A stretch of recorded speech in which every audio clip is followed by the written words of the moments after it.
मोअज़्ज़ज़ तलबा तलबात अस्सलामु अलैकुम। बीकॉम पार्ट 1 बिज़नेस आईटी के कुछ टॉपिक्स या कुछ क्वेश्चंस के साथ मैं हाज़िर हूँ।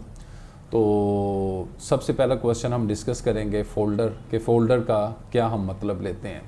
देखें, फ़ोल्डर की हैसियत जो है कंप्यूटर में बिल्कुल इसी तरह से है जैसे दफ्तर या घर में हम फ़ाइलें रखने के लिए कोई फ़ाइल कवर इस्तेमाल करते हैं या अलमारी का कोई खाना इस्तेमाल करते हैं। बिल्कुल इसी तरह से जो भी हमारी फ़ाइल्स हैं, तस्वीर की सूरत में हो, डॉक्यूमेंट्स हों या कोई शीट्स हों, तो उनको हम कंप्यूटर के ड्राइव्स में मुनासिब फ़ोल्डर को नाम देकर उसमें फिर फ़ाइलें महफूज करते हैं ताकि उन्हें तलाश करना आसान हो जाए। फ़ोल्डर कंप्यूटर में एक ऐसी जगह या डायरेक्टरी होती है जहाँ मुख्तलिफ़ फ़ाइलों और दीगर फ़ोल्डर्स को महफूज और मुनज़्ज़म तरीके से रखा जाता है। फ़ोल्डर का मकसद ये होता है कि कंप्यूटर में मौजूद डेटा को तरतीब के साथ रखा जाए ताकि ज़रूरत पड़ने पर फ़ाइल को आसानी से तलाश किया जा सके। मिसाल के तौर पर अगर किसी तालिब इल्म के पास कोई नोट्स हैं कंप्यूटर में उसने तैयार किए हैं, तस्वीर हैं, पिक्स हैं, असाइनमेंट उसने तैयार की है, तो वो उन सब के लिए अलग अलग फ़ोल्डर्स भी बना सकता है और उसमें अपनी फ़ाइल्स को महफूज कर सकते हैं और उन्हीं फ़ोल्डर में जाके उन फाइल्स को एक्सेस कर सकते हैं। इस तरह कंप्यूटर का डेटा भी मुनज़्ज़म रहता है और फाइलें तलाश करना आसान हो जाता है। दूसरा क्वेश्चन है वर्कबुक या वर्कशीट से क्या मुराद है। ठीक है, तो इसके लिए एक्सेल का जो हम इंटरफेस देखते हैं और फिर इस क्वेश्चन को डिस्कस करते हैं। मोअज़्ज़ज़ तलबा, ये जो मैंने अब एक एप्लीकेशन जो ओपन की है ये माइक्रोसॉफ्ट एक्सेल है और इसे स्प्रेडशीट एप्लीकेशन, स्प्रेडशीट सॉफ्टवेयर भी बोलते हैं और इसका इन्वायरमेंट आप देख रहे हैं कॉलम्स और कतारों पर मुश्तमिल है। कॉलम्स हैं, उनके लेबल्स हैं A, B, C, D, इसी तरह सो ऑन, और जो रोज़ हैं उनके लेबल्स हैं 1, 2, 3 और ग्रिड्स की सूरत में, कतारों और कॉलमों की सूरत में ये इंटरफेस है। ये जो सॉफ्टवेयर है ये बहुत ही मुफीद है और ये हिसाब किताब, कैलकुलेशंस, टेक्स्ट टाइप डेटा को मैनेज करने के लिए, न्यूमेरिक डेटा को मैनेज करने के लिए, जमा ज़रब तकसीम के लिए तकरीबन इसमें 350 से ज़्यादा बिल्ट इन फंक्शंस मौजूद हैं जो हिसाब किताब, कैलकुलेशन के लिए, मैथमेटिकल स्टैटिस्टिक्स के लिए और बहुत सारे कामों के लिए ये बड़ा मुफीद सॉफ्टवेयर है। सैलरी शीट बनाई जा सकती है ऑटोमेटिक, इसमें मुख्तलिफ़ तरह की कैलकुलेशन से मदद ली जा सकती है, तो बड़ा ही मुफीद ये सॉफ्टवेयर है। इस एप्लीकेशन की फ़ाइल जो हम सेव करते हैं, ठीक है, माइक्रोसॉफ्ट एक्सेल या स्प्रेडशीट की फ़ाइल को वर्कबुक बोलते हैं और इस वर्कबुक में जो मुख्तलिफ़ किस्म की शीट्स बनाई जा सकती हैं। ये जो वर्किंग एरिया है जो रोज़ और कॉलम पर मुश्तमिल है, हम शीट्स कहते हैं। ये पहली शीट है, तो इसी तरह से मज़ीद शीट्स भी जनरेट की जा सकती हैं अपनी ज़रूरत के मुताबिक और ये जो शीट्स हैं इन्हें वर्कशीट बोलते हैं टेक्निकली। वर्कबुक फ़ाइल हुई, एक फ़ाइल में काफ़ी सारी वर्कशीट्स जो हैं बनाई जा सकती हैं। यानी ऐसे समझो जैसे एक किताब है, किताब के सफ़े होते हैं, तो वर्कबुक एक किताब की मानिंद है, एक फ़ाइल की मानिंद है और उसके जो पेजेस हैं वो वर्कशीट्स की सूरत में हमें अवेलेबल होंगे। तो अब हम अपनी लाइंस को पढ़ते हैं। ये जो मैंने अब एक एप्लीकेशन जो ओपन की है ये माइक्रोसॉफ्ट एक्सेल है और इसे स्प्रेडशीट एप्लीकेशन, स्प्रेडशीट सॉफ्टवेयर भी बोलते हैं और इसका इन्वायरमेंट आप देख रहे हैं कॉलम्स और कतारों पर मुश्तमिल है।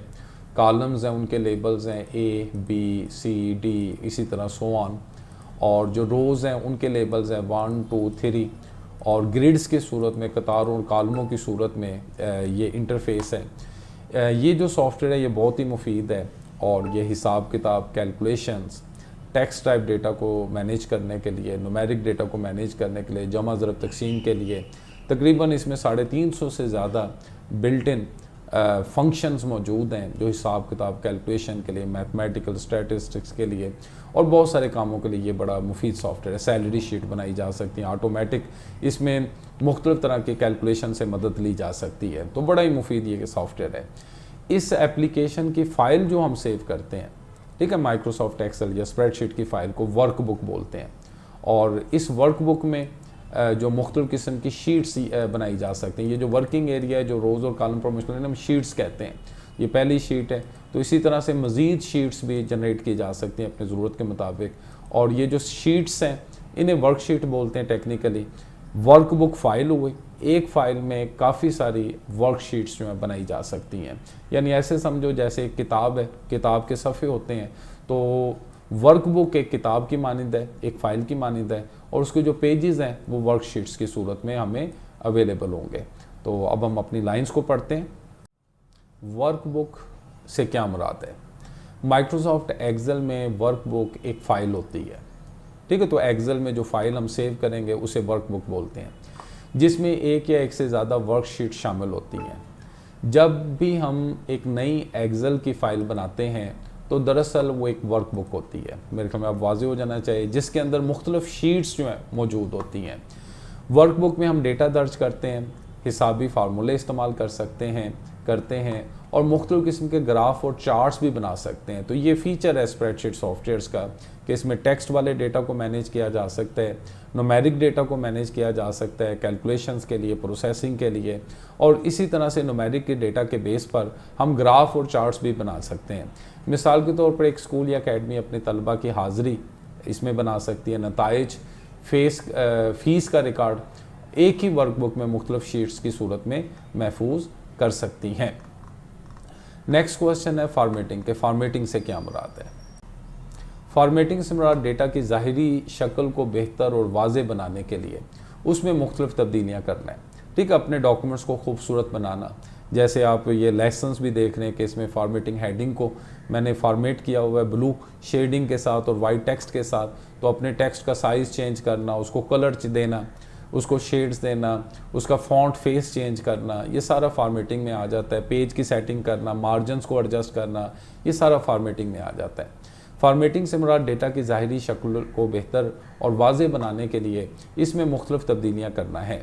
इसमें फ़ॉन्ट का साइज़ बढ़ाना या कम करना, फ़ॉन्ट का रंग कलर तब्दील करना, टेक्स्ट का बोल्ड या अटैलिक करना, सेल्स की तरतीब तब्दील करना वगैरह शामिल है, ठीक है। तो ये जो फॉर्मेटिंग है, माइक्रोसॉफ्ट एक्सेल में फॉर्मेटिंग हो या MS वर्ड या डॉक्यूमेंट्स में फॉर्मेटिंग हो, माइक्रोसॉफ्ट एक्सेल में या माइक्रोसॉफ्ट वर्ड में फॉर्मेटिंग की मदद से डेटा ज़्यादा खूबसूरत और पढ़ने में भी आसान हो जाता है। मिसाल के तौर पर अगर किसी टेबल की हेडिंग को बोल्ड और मुख्तलिफ रंग में लिखा जाए तो वह आम डेटा से थोड़ा सा नुमायाँ और वाज़ेह तौर पर नज़र आता है। नेक्स्ट क्वेश्चन की तरफ, नेक्स्ट टॉपिक की तरफ चलते हैं कि माइक्रोसॉफ्ट एक्सेल से क्या मुराद है, ठीक है। माइक्रोसॉफ्ट एक्सेल आपको पता है कि स्प्रेडशीट सॉफ्टवेयर, हिसाब किताब कैलकुलेशंस के लिए बहुत ही ज़्यादा दुनिया में मकबूल है। माइक्रोसॉफ्ट एक्सेल एक मशहूर स्प्रेडशीट सॉफ्टवेयर है जो माइक्रोसॉफ्ट ऑफिस का पैकेज का हिस्सा है। इस सॉफ्टवेयर की मदद से डेटा को टेबल की शक्ल में दर्ज किया जा सकता है, उसको तरतीब दिया जा सकता है, उसको सॉर्ट किया जा सकता है असेंडिंग या डिसेंडिंग ऑर्डर में, और फिर उस डेटा को महफूज भी किया जा सकता है और उस डेटा की बेस पर ग्राफ और चार्ट्स भी बनाए जा सकते हैं। एक्सेल में मुख्तलिफ फार्मूले और फंक्शंस इस्तेमाल करके हिसाब किताब आसानी से किया जा सकता है। तो असल में ये इसका मेन फीचर है कि ग्राफ और चार्ट जनरेट करना और कैलकुलेशन और हिसाब किताब में इससे बहुत सारी मदद हो जाती है। इसके अलावा ग्राफ और चार्ट्स भी बनाए जा सकते हैं जो डेटा को समझने में मदद देते हैं। इसी वजह से एक्सेल को तालीमी इदारों में इस्तेमाल किया जाता है, दफ्तरों में इस्तेमाल किया जा सकता है, दफातर में, और कारोबारी इदारों में बहुत ही ज़्यादा वसी पैमाने पर इस्तेमाल किया जाता है।